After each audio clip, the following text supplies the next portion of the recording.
দীর্ঘ ১৭ বছরের নির্বাসনের পর দেশে ফিরে গণসংবর্ধনা মঞ্চে ঐতিহাসিক ভাষণ দিয়েছেন বিএনপির ভারপ্রাপ্ত চেয়ারম্যান তারেক রহমান।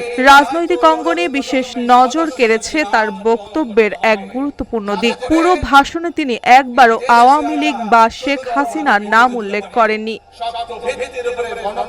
মঞ্চ থেকে তারেক রহমান দেশের নাগরিকদের অধিকার, ন্যায় বিচার ও নিরাপত্তার স্বপ্নের ওপর গুরুত্ব দিয়েছেন। তিনি নারী, পুরুষ, শিশু, কিশোর, পাহাড়ি ও সমতল এলাকার মানুষের স্বপ্ন ও আশা তুলে ধরেছেন। ভাষণে স্থান পেয়েছে ১৯৭১ সালে মুক্তিযুদ্ধের শহীদদের স্মরণ, ৫ই আগস্ট থেকে জুলাই আন্দোলনের অগ্রণী ভূমিকা পালনকারীদের স্বীকৃতি এবং দেশের পুনর্গঠনের পরিকল্পনা। কিউব হোল্ডিংসের গল্পে সেই রেখাটি আঁকা হয়েছিল আজ থেকে ১ যুগ আগে।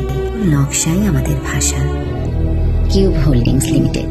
বৈরিত্ব কিংবা সমালোচনা এড়িয়ে গিয়ে তিনি জনগণের স্বপ্ন, অধিকার ও গণতান্ত্রিক মর্যাদা প্রতিষ্ঠার আহ্বান জানান। বিশেষজ্ঞরা মনে করছেন এটি তার রাজনৈতিক শিষ্টাচার এবং সহনশীলতার নিদর্শন। সামাজিক যোগাযোগ মাধ্যমে তার বক্তব্য প্রশংসিত হয়েছে এবং রাজনৈতিক অঙ্গনে নতুন আলোচনার সূচনা করেছে। গণসংবর্ধনা মঞ্চে তিনি বলেন, বাংলাদেশের মানুষ কথা বলার অধিকার ফিরে পেতে চায়, গণতান্ত্রিক অধিকার ফিরে পেতে চায়। যোগ্যতার ভিত্তিতে সবাইকে আহ্বান জানায় দেশের পুনর্গঠনে একত্রিত হওয়ার। দীর্ঘ নির্বাসনের পর দেশে ফিরে তারেক রহমানের এই ভাষণ শুধু বিএনপির জন্য নয়, পুরো দেশের রাজনৈতিক অঙ্গনের জন্য নতুন প্রত্যাশার বার্তা বহন করছে। মার্জিয়া মৌ, রূপালী বাংলাদেশ।